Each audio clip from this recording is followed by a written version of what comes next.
Здравствуйте, дорогие друзья! В сегодняшнем видеоролике мы обсудим биткоин и альткоины. Ну и также очень важно, мы обсудим притоки в фондовые рынки, насколько сегодня есть денежная эмиссия, ну и из последнего Clarity Act и альткоины в целом.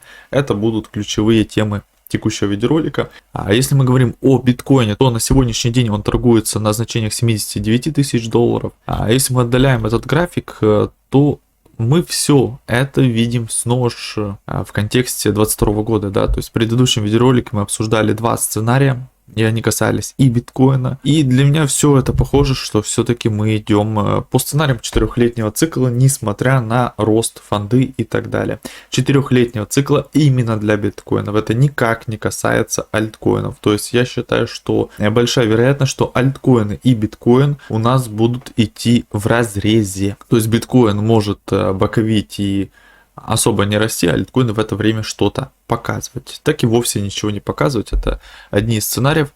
Если мы говорим снова о цикличности, то мы можем говорить о том, что да, вот этот 0,786 уровень, это 40 тысяч долларов примерно. А если мы смотрим, как было в 2022 году, то это была коррекция в 0,618 уровень, да, падение точнее, после чего коррекция в 0,382 и пробитие этого уровня было в прошлый раз. То есть вот у нас падение было даже к 0,5 уровню, потом 0,618 и после 0,786.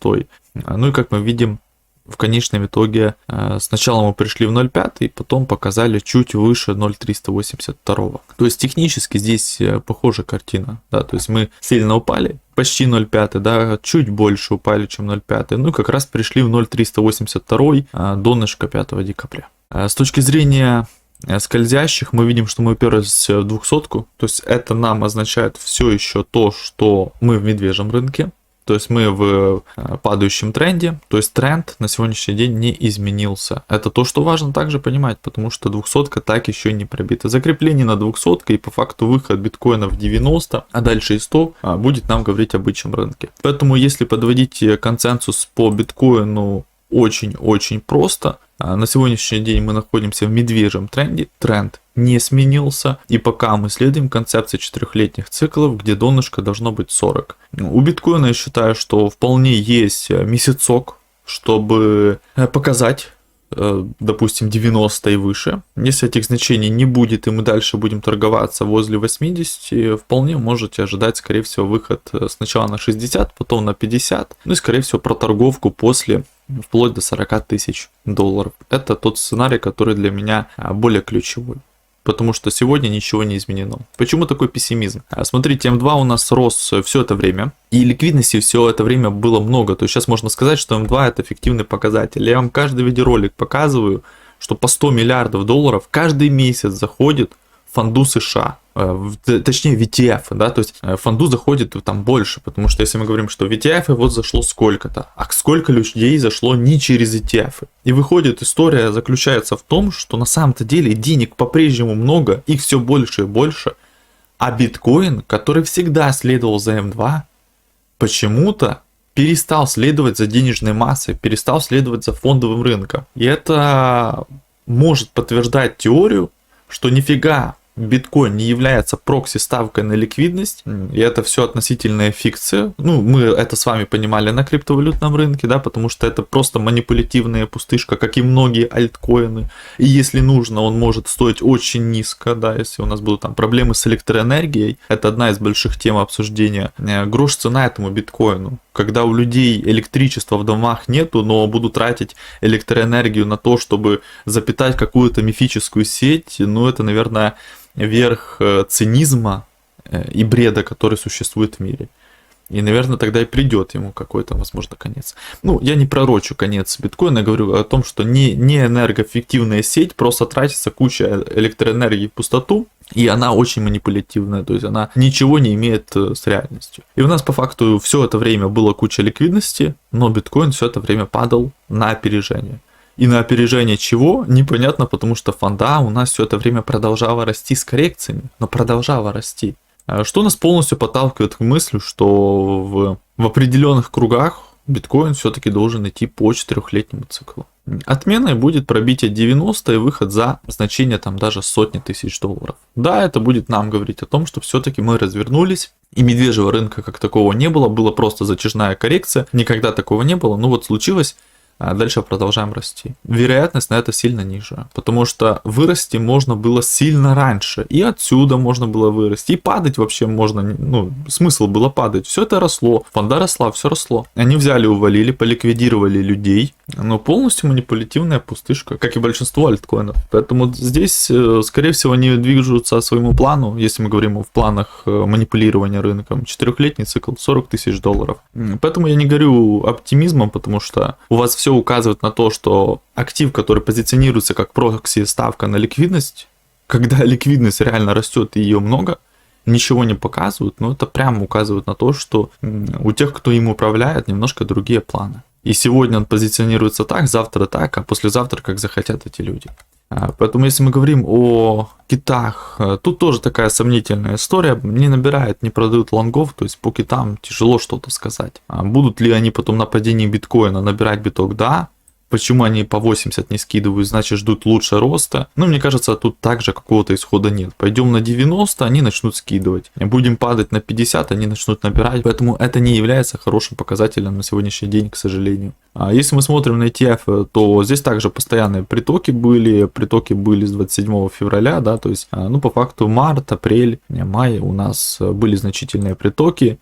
Если мы посмотрим, когда падал биткоин, то есть вот как раз-таки март-апрель, у нас и были притоки. То есть на росте биткоина идут притоки. То есть если рост будут дальше нам показывать, то притоки будут продолжаться. Но также интересно, что вот у нас большой ежедневный отток был 13 мая, хотя падения на рынке особо не было. Ну, возможно, классическая история sell May go away, поэтому не исключено, что крупные ребята немножко покидает локацию в биткоине. Хотя все это время по-прежнему набиралось, и сказать бы, что биткоин на это сильно реагировал, так же само, как и на покупки Strategy, особо этой реакции не было. Хотя и киты особо не скидывали. Ну, да, безусловно, были те, которые скидывали, но были те, которые набирали. То есть у нас тут какой-то паритет случился.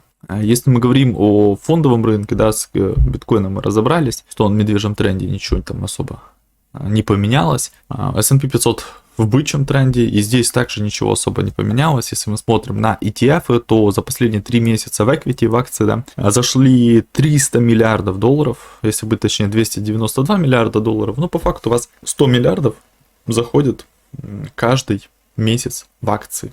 100 миллиардов долларов. Потом в банды 128 миллиардов за последние 3 месяца. Это примерно 40 миллиардов, да, на каждый месяц. Валюты заходили, альтернативы, мультиассетс и так далее. По-прежнему выходят с комотов.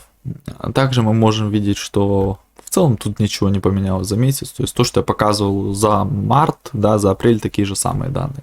Более точные данные у нас есть на другом портале. В апреле приток средств в американский ETF продолжался быстрыми темпами. Общий приток 173,9 миллиардов долларов. Это во все ETF, то есть это любые ETF, которые существуют. Это не только акции, не только банды. То есть в общем уже за 4 месяца во все ETF США. А ETF в США могут быть и на европейские компании, и на другие компании. То есть важно понимать, что эмитент в США может сделать ETF на любую компанию в мире. Но мы в общем говорим, что в ETF все в мире, ну с большего это США подразумевается, зашло почти 673 миллиарда долларов за последние 4 месяца. То есть у вас каждый месяц приток около как раз таки 174 миллиардов. Ну там 175 миллиардов, грубо говоря, каждый месяц у вас заходит. То есть ликвидность не сжималась, ликвидности много, S&P растет, и все это было и будет. И у нас росли и Russell 2000 и продолжает расти, если не ошибаюсь, и S&P растет, и NASDAQ растет. То есть это только наш криптовалютный рынок такой уникален,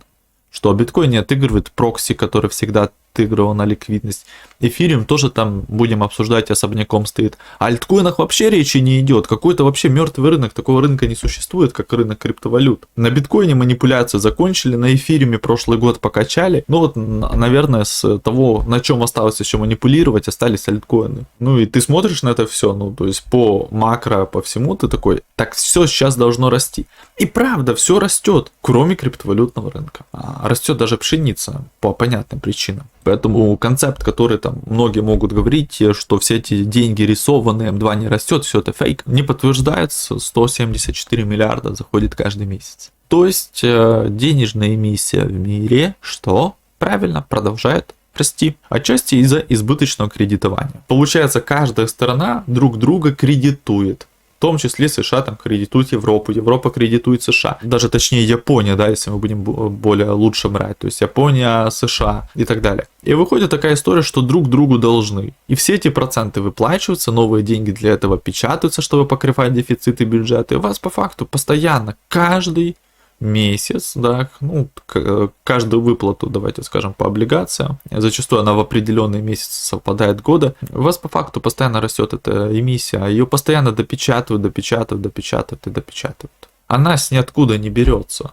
То есть это такая инфляционная спираль, или давайте даже скажем не инфляционная спираль, это спираль постоянного печатного станка. Она разрывается только по факту банкротством всех и вся. То есть у вас будет постоянно печататься деньги, пока не случится какой-то коллапс в мире, когда деньги нужно будет ценить, да, такое тоже может случиться. Ну или вообще они ничего не будут стоить, две ситуации. То есть, ну, ситуация 8-го года, да, когда каждый доллар важен, потому что все упало, и ситуация, допустим, 20-го года, такой полукризис, да, когда каждый доллар это резаная бумажка, и за нее все растет.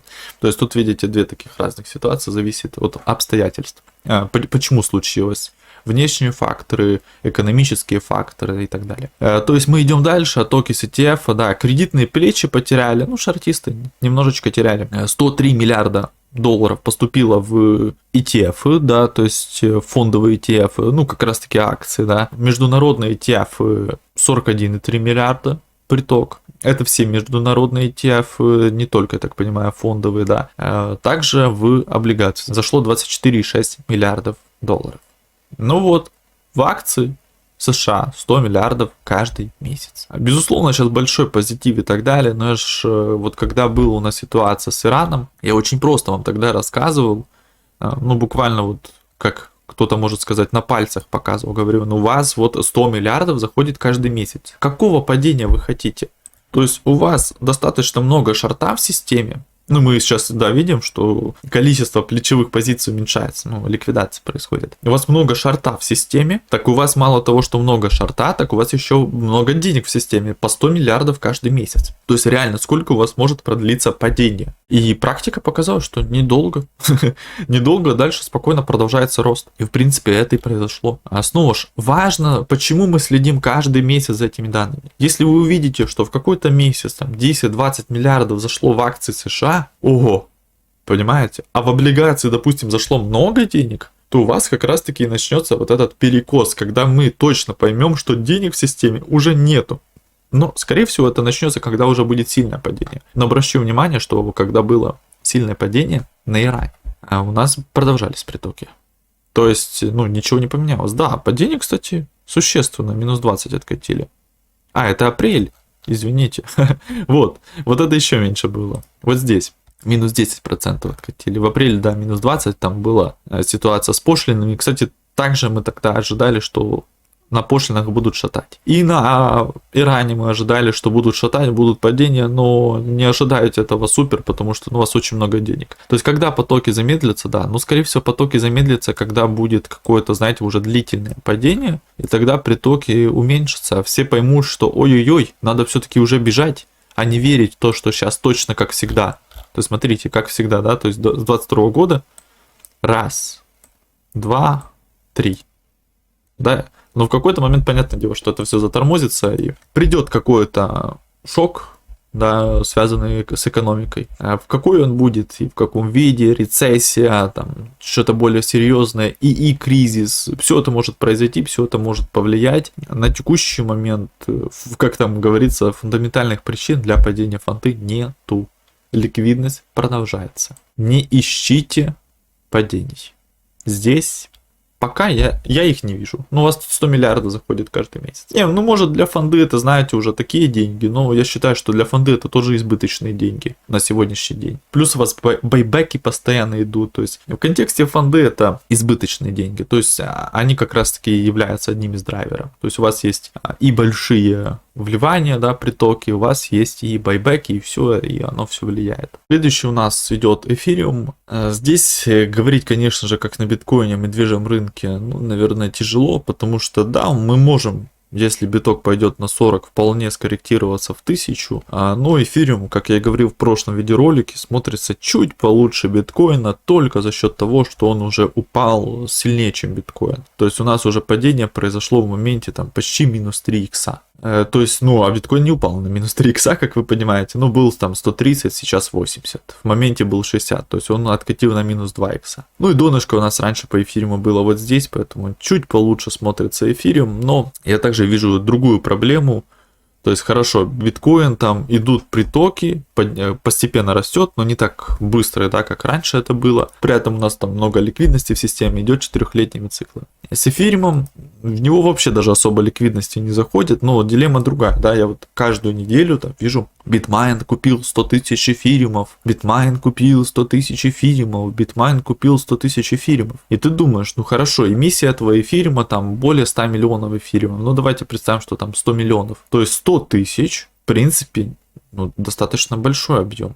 Каждую неделю, то есть это не каждый месяц, каждую неделю. Так же самый Сейлор в какой-то момент там 20-30 тысяч биткоинов купил. Где эти деньги? Ну, то есть, где рост эфириума? То есть, понятное дело, что там какие-то киты, вот там кит инсайдер, биткоин OG продал там какое-то количество эфириумов. Хорошо. Но мы его продаж на графике особо не видим. Но и покупок битмайна там по 100 тысяч эфириумов, да, какую-то часть они там покупали в Ethereum Foundation, но мы их также не видим. То есть, как можно купить кучу эмиссий с рынка, а токен не растет? Что-то здесь не так, верно? Ну, или кто-то продает больше, или продает чуть меньше, чем покупают, и цена может потихоньку расти. Ну, или цена полуфиктивная. Что скорее так и есть, да? Ну, так и было, так и есть. То есть, что имеется цена полуфиктивная. То есть, есть определенная ликвидность на биржах, Bitmain постепенно ее забирает. Но потом условно, то есть, допустим, вот здесь можно там купить, я не знаю, миллион эфириумов. Но условно рост эфириума там в 3500 будет стоить всего лишь там 200 тысяч эфириумов. Хотя, казалось бы, как в небольшом движении можно купить больше эфириумов, а на большом движении не нужно так много денег. Снова же всегда вопрос в удержании. Ну и этот рынок манипулятивен, поэтому я хочу донести просто мысль в том, что посмотрите на эти новости. У вас куча покупок, а эфириум на месте. Это тоже не совсем, как я считаю, окей ситуация. То есть никакой реакции, ничего нету. И так смотришь на это, думаешь, ну, такое. Но с эфириумом, я же говорю, в контексте просто того, что он не падал как биткоин, точнее уже упал больше, чем биткоин, понятное дело, он более лучше смотрится за биток. Потому что пробитие биткоином 100 тысяч долларов, да, там 120 опять, и ухождение на хаи, ну как-то смотрится более пессимистично, чем там эфириум в какие-то 4. При том, что 4 это те же самые значения, при которых биткоин в свое время там был 64 и 69, да, вот здесь был биток 64, здесь 69, эфириум был 4, да, 5. Сегодня эфириум в 2 раза ниже, то есть это по факту то же самое, что при биткоине в 30 тысяч долларов. Понятное дело, что не самые лучшие примеры, но для понимания. Поэтому с точки зрения графика и с точки зрения цен эфир получше за биток на текущий момент, в моем понимании, конечно же. Но в контексте того, что его так же, как и биткоин, покупают, но он стоит на месте, и биткоин хотя бы потихоньку растет, эфириум вовсе стоит на месте. И это смотрится, ну, для меня лично не совсем оптимистично. Это моя позиция. Хотя, если биток пойдет туда в 100 и так далее, я бы также ждал хорошего роста по эфириуму. Но если биток 40, не знаю, можно ли чего-то ожидать от эфириума. Наверное, нет. Ну, тут ответ каждый даст сам, потому что могут быть вон выходящие ситуации на крипте, они, как вы понимаете, они вполне реальны. Прежде чем обсудить альткоины, предлагаю обсудить Clarity, это вопрос последних дней. Я думал, возможно, даже записать отдельный видеоролик с презентацией и так далее. У меня есть и презентация, но решил для данного видеоролика открыть PDF-файл, чтобы это было более информативно, да, безусловно, использовал и, но здесь есть все подтверждения, где это можно найти, по какой ссылке и так далее. Поэтому мы можем говорить о том, что Clarity уже прошел банковскую часть, да, согласование в банковском комитете, и осталось еще две палаты, верхняя и нижняя. После подтверждения, там могут быть правки, добавления и так далее, этот закон уже выйдет в силу. Давайте говорить о том, что несет за собой этот закон и к чему он придет. Технически, или даже, давайте скажем, теоретически, закон должен быть принят уже этим летом. Мы должны очень четко с вами понимать, давайте вот сразу, прежде чем мы начнем его читать, что все законы вступают в силу по факту сразу, но пока дойдет до реального исполнения, проходит полгода-год. То есть реальные действия после принятия Clarity вы, скорее всего, увидите через полгода-год. Это не будет сразу, что у вас приняли закон и у вас пошли фундаментальные изменения в криптоиндустрии. То есть будет просто зарождаться процесс на почве этого. Но будет еще какое-то определенное время до того, как закон реально будет действовать. То есть не просто примут, а реально будет действовать. То есть действует он, безусловно, с первого дня. Но реально пока все процессы и так далее, пройдет определенное время. Зачастую это полгода, год. В принципе, вы это могли увидеть на эфириум ETF, да, то есть приняли эфириум ETF, эфириум вырос, кстати. Интересный момент. Это было, вот в марте мы упали, и вот там в мае, на июнь готовился эфириум ETF. И эфириум, альты тогда не выросли, к слову. Эфириум, да, показал вот эти палки и вырос снова. Но реально ETF использовали только через год. То есть вот здесь в апреле, помните, я показывал в видеороликах, в постах в телеграм-сообществе, что вот, смотрите, BlackRock покупает эфириум. И потом мы увидели это. То есть от реального принятия, где-то здесь июнь-июль, до реального использования прошел год. То есть где эфириум ETF запустили и где его реально использовали. Учтите этот момент. То же самое с Clarity. Вы можете сказать, что биткоин ETF все было сразу. Ну, тут зависит от планов управляющего капитала. Здесь это структурный большой закон, это не просто запуск ETF, поэтому сразу ничего не ждите. Давайте разберемся, в чем смысл Clarity, для чего он нужен. По факту Clarity нужен как закон, который будет регулировать криптовалютный рынок и в целом цифровые активы как таковые. Он будет создавать четкую разграничительную линию между SEC, это комиссия по ценным бумагам, и CFTC, комиссия по фьючерсам и, в принципе, товарная биржа. То есть он будет подразделять и определять, кто security, а кто commodity, кто ценная бумага, а кто товар. То есть это то, что еще на криптовалютном рынке обсуждалось в 2023, 2024, 2025 году. И сегодня это пришло в исполнение. То есть именно это регулирует этот закон. Есть 6 главных вещей, которые делают этот закон. То есть классификация цифровых активов на 3 категории: securities, digital commodities и стейблкоины. То есть как раз таки securities, SEC. Если ваш альткоин попадает в эту регуляцию, то вам по факту нужно быть квалифицированным инвестором, чтобы им торговать, и это очень большой проблема, то есть по факту можно попрощаться с этим альткоином. Ну, есть digital commodities, то есть цифровые товары по факту, да. Это будет регулироваться CFTC. Сюда по факту входят уже все те альткоины, которые есть на ETF-ах. Биткоин, эфириум, AVAX, Solana и так далее. И стейблкоины. Стейблкоины будут регулироваться и SEC, и CFTC. Передача спотовых рынков под CFTC. Впервые у CFTC появится полномасштабная регуляция спот-рынка цифровых товаров, а не только антифрад и антиманипуляция. Да. Также будет 180-дневное окно для экспресс-регистрации бирж, брокеров, дилеров на определенный статус до 4 лет. То есть по факту биржа должна пойти в CFTC, зарегистрироваться и так далее. CFTC должны одобрить заявку, если мы говорим о том, что принимается этот закон. И он скорее примется, да, то есть он уже прошел самое-самое сложное, это банки, которые были против закона о стейблкоинах.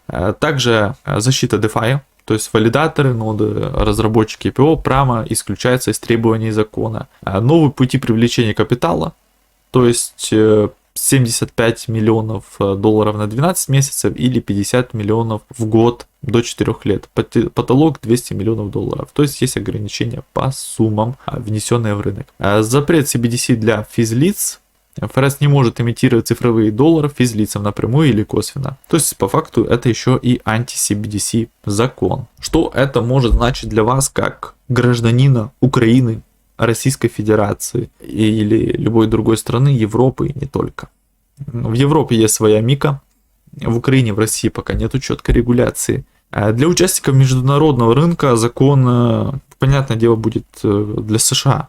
Но это определяют глобальные рамки, которые будут приняты и другими странами по факту. Глобальные рамки работы децентрализированных бирж, разработчиков ПО и в целом протоколов, и не только DeFi, да, как это будет работать внутри США, вне США. Но, как вы понимаете, за США будут повторять и другие страны. Если мы говорим как ядро закона, да, это самый важный раздел для понимания всего закона. То есть у нас есть регулятор SEC, ценные бумаги. Какие токены попадают под эту регуляцию? Токены проданы как инвестмент контракт, токенизированные акции, первичная эмиссия до достижения Mature блокчейн. То есть ключевой критерий тест Хауи, можете загуглить его, плюс статут. Digital Commodities, CFTC, да. Вот здесь по факту рынок, в котором он сегодня есть, это большинство блокчейн, native токенов, связанных с Mature блокчейн.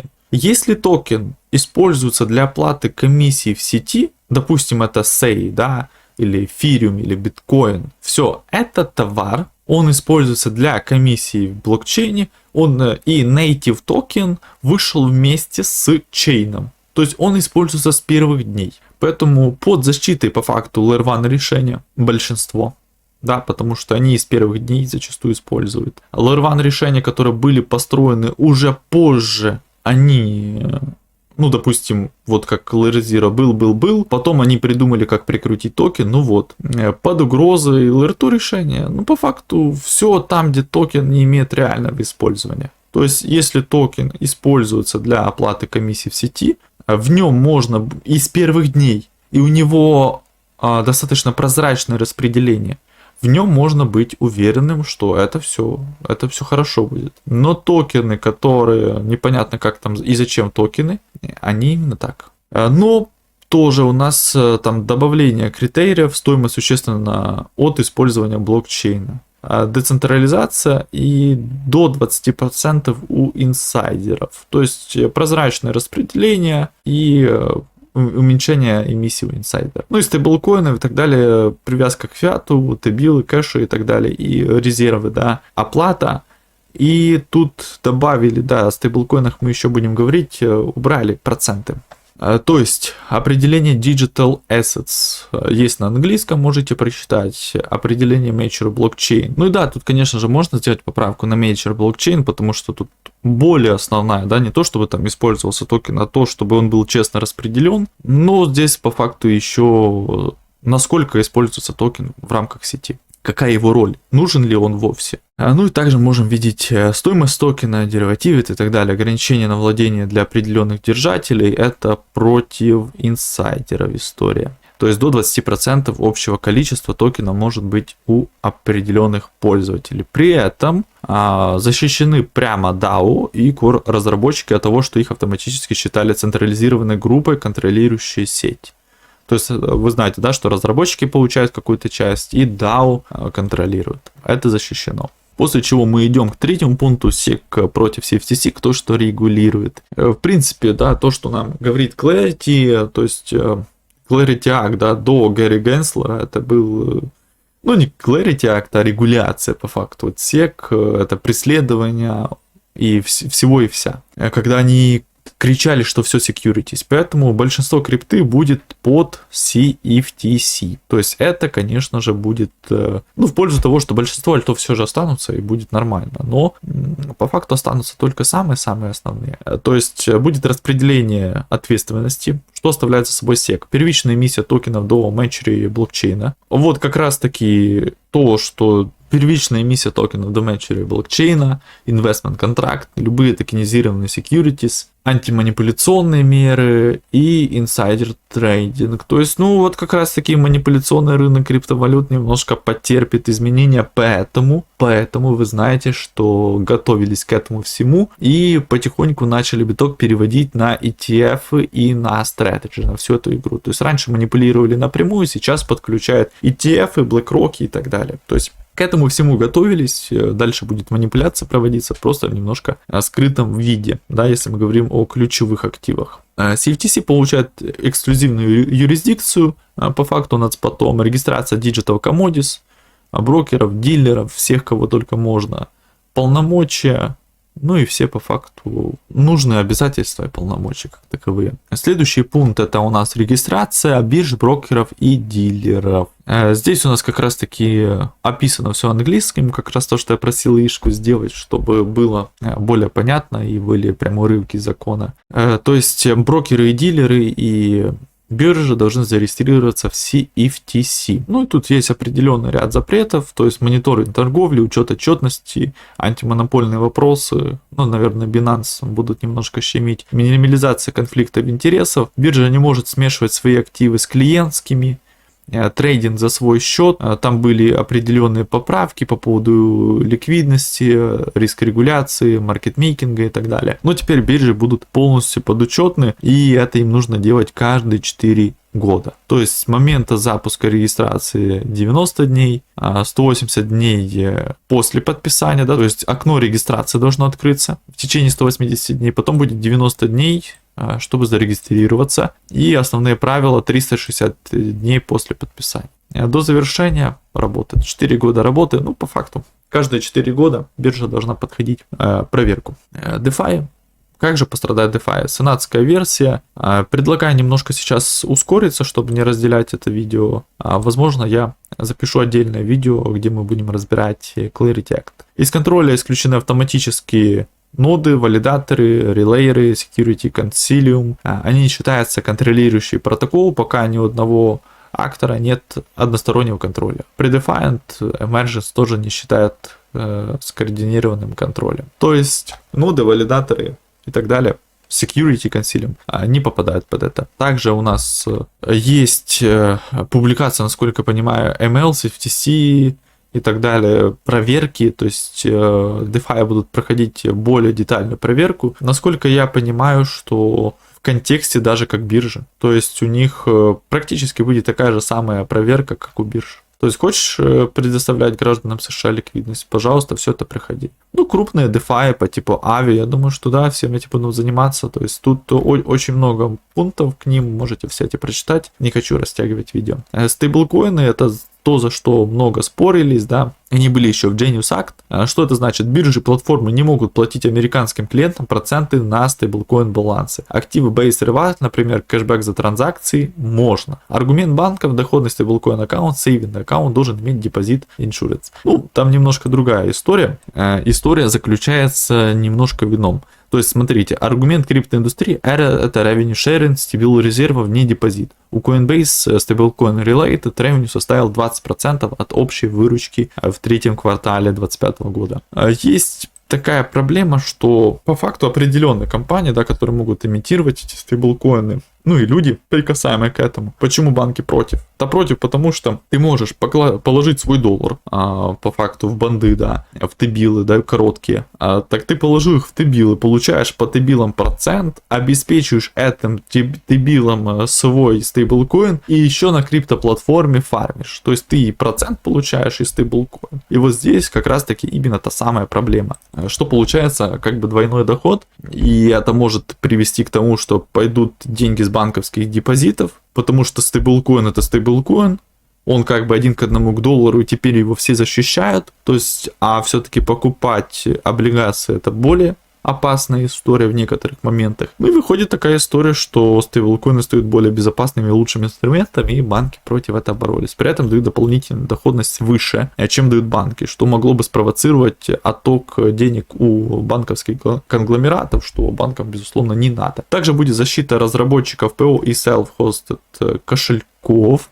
То есть есть защита разработчиков ПО и участников DeFi сетей от федеральных и штатовых защитников. Ну, то есть по факту ФБР. То есть будет этим ЕФБР отчасти заниматься, защищать, помогать и так далее. То есть, в принципе, если условный АВИ, да, проходит регуляцию в США, за ним начинают наблюдать очень-очень серьезные ребята США, да, то есть по факту ФБР, и помогать им избежать и так далее. Если происходит воровство денег этого протокола, по факту этим делом начинает заниматься не просто там, знаете, криптокоманды подают в суд, этим делом начинает заниматься ФБР. То есть по факту у вас будет начинаться очень-очень серьезная защита на высшем уровне, если вы проходите все эти сертификации.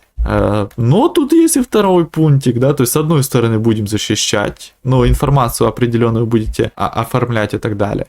При том, что NFT, да, кстати, рынок NFT по факту освобожден от securities. То есть рынок NFT, там все будет хорошо. Как бы не было странно, да, по факту просто картинки, но цифровое искусство, что вы хотели. Дальше у нас email, санкции, борьба с нелегальными как таковыми финансами, да, то есть криптобанкоматы, защита от мошенничества, то есть это те банкоматы, в которые можно внести деньги и получить крипту. То есть просто так внести деньги нельзя, только в сертифицированных ребят и так далее. При этом надо будет предоставлять информацию, которая будет раскрывать детальные отчеты, как работают миксеры, тумблеры, какая доля использования и так далее. Ну, в целом, нужно будет раскрывать всю информацию, что, куда и где. Банки и крипта. CFTC обязаны совместно выпустить правила, позволяющие портфолио менеджмент, security, swaps, futures и digital commodities аккаунт у одного зарегистрированного дилера FCM брокера. Это означает, что объединенное управление риском по разным типам активов на одном счете. Ну, то есть это больше будет касаться бирж, защита клиентов и режим банкротства. Почему это важно? После FTX и банкротства SFTX клиенты годами выясняли статус своими токенами. А Clarity Act это явно фиксирует. Быстро закрытые позиции и забраты коллатеры. Safe Harbor. То есть, в принципе, у вас как раз-таки будет регуляция, ну, это как раз-таки все правила и работы с клиентом, биржами, понятными регуляторными метриками и так далее. Не будем вдаряться, потому что видео выйдет очень большое. Привлечение капитала. Достаточно интересная тема. Есть и прямая цитата. Ограничение на объем, которые компанейские инсайдеры могут продать публично за 12 месяцев. То есть антидамп, защита от маркет-манипуляций и так далее. То есть есть несколько версий, да, которые могут быть приняты или нет, как могут там, допустим, продаваться и так далее. Ну, если мы говорим об этой таблице, к сожалению, Ишка всегда не все делает хорошо, и нету времени все это переделывать. Все на английском сделала, хотя просилось все правильно и хорошо сделать.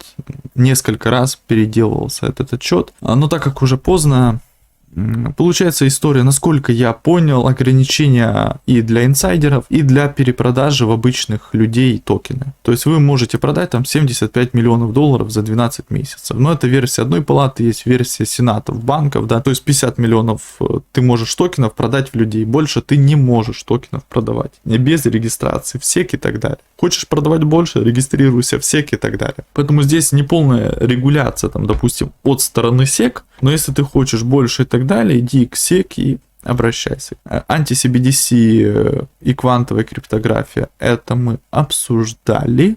То есть запрет выпусков CBDC и также создание определенных стандартов для квантовой защиты и так далее, безопасности. Есть хронология движения закона, да, то есть как он шел все это время. Я думаю, что принятие где-то летом, да, 4 июля как target вид.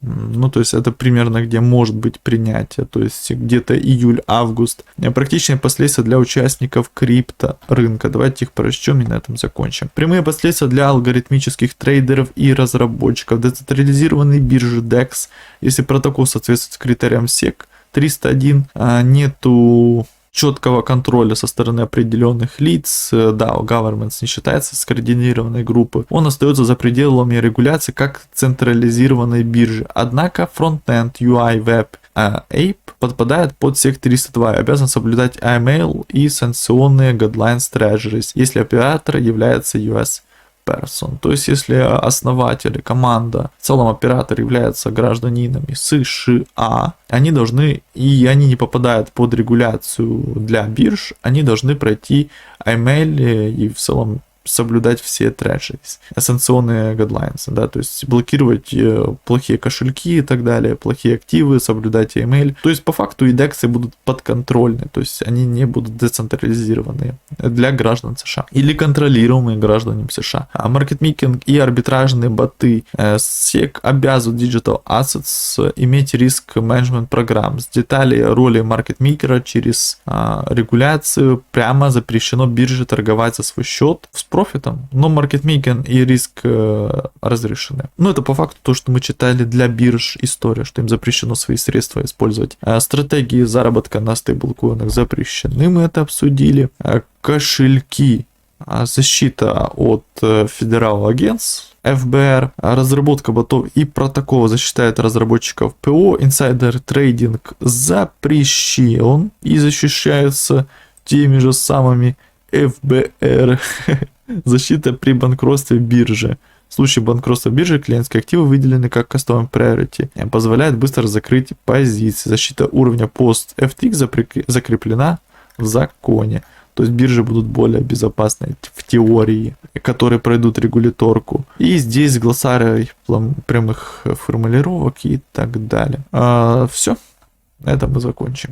Наверное, более детальную версию даже нету смысла делать. В принципе, мы основные позиции прочитали. Нужно ждать более финальных моментов. И тогда, когда мы увидим, когда уже проголосует и когда мы поймем, какой закон, возможно, тогда и сделаю отдельный видеоролик. Сейчас было в целях ознакомления. А если мы говорим о альткоин рынке как таковом, альткоины по-прежнему на дне, здесь особо ничего не меняется. То есть на сегодняшний день, да, мы видим какой-то определенный отскок. Для альткоинов я также выделяю май-июнь. То есть это те месяцы, если альткоины должны вырасти и показать мини-альтсезон, полноценный альтсезон, это те месяцы, в которые это должно произойти. Если ничего из этого не происходит, альткоины дальше возле дна, я считаю, что особо чего-то ожидать и не стоит. Clarity Act, безусловно, может породить эйфорию на рынках, пока мы ее не видим. То есть, я сегодня уже говорил, да, что криптовалютный рынок против фондового рынка смотрится полной тухлятиной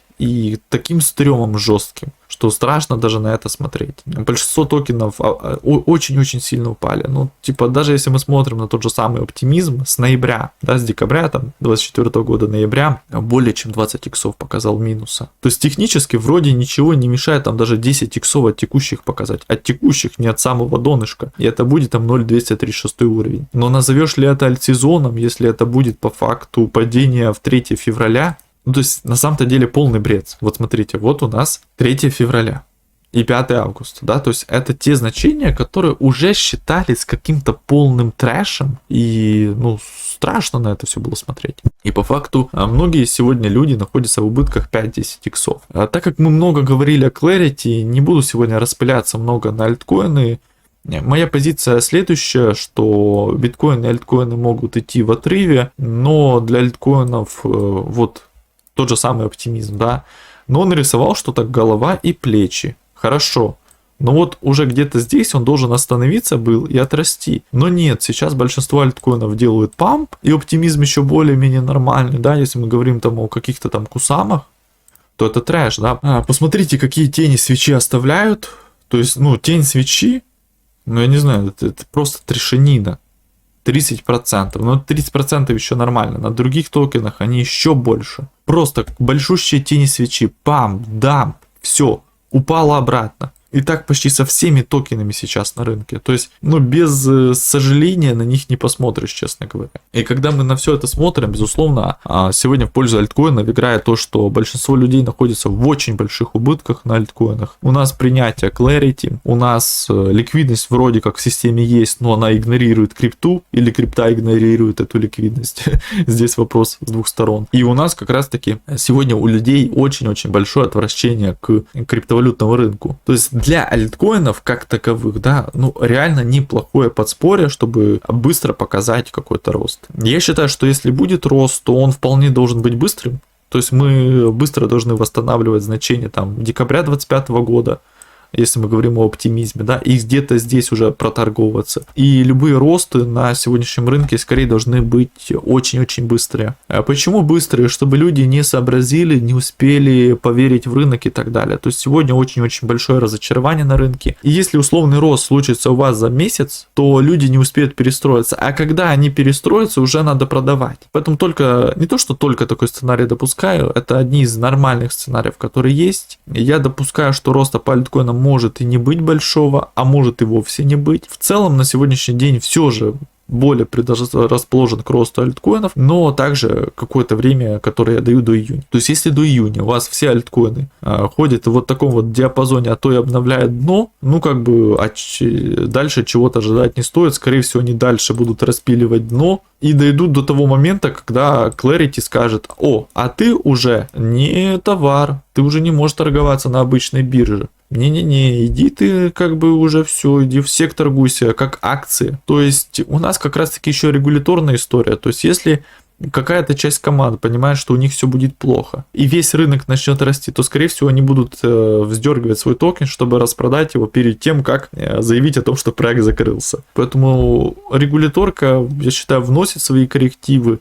Желательно, да, чтобы это случилось как можно раньше, потому что чем ближе к регуляторке, тем больше вероятно, что в какой-то момент начнется, допустим, там массовый делистинг токенов и так далее. Поэтому к этому, не особо хотелось бы дотягивать. А как вы видели закон, там все четко написано: принятие закона 180 дней. В течение этих 180 дней выставляются все окна, а потом 90 дней на регистрацию.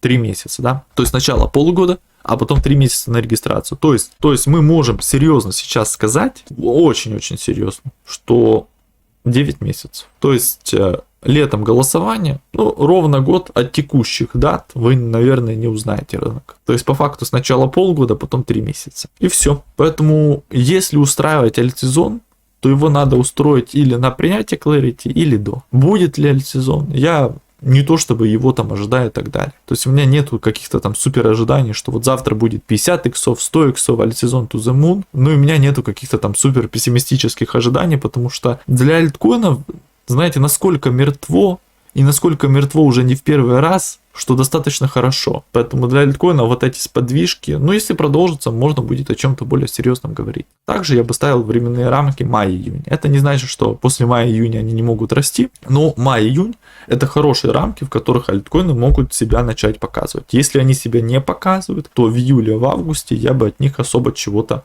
не ожидал. К сожалению, это видео немножко получилось больше, чем я ожидал за счет Clarity акта. Но надеюсь, его прочтение, как минимум такая краткая от меня сводка, возможно, не самая лучшая, которая есть на просторах интернета, но хотя бы для понимания помогла вам понять, что да как, и немножко мне. Ну и в целом, скорее через месяц снова встретимся, поэтому вы знаете, что можете сделать. Это подписаться на YouTube сообщество или отписаться. Каждый, что хочет, то и делает. Поставить лайк или дизлайк. Ну и написать комментарий, что считаете по Clarity, что считаете по криптовалютному рынку. Почему он насколько тухлый, когда на фонде все хорошо. Потому что якобы фундаментальные причины для этого всего есть. Но криптовалютный рынок говорит, что фундаментальных причин нет. Поэтому всем спасибо за просмотр и до новых встреч.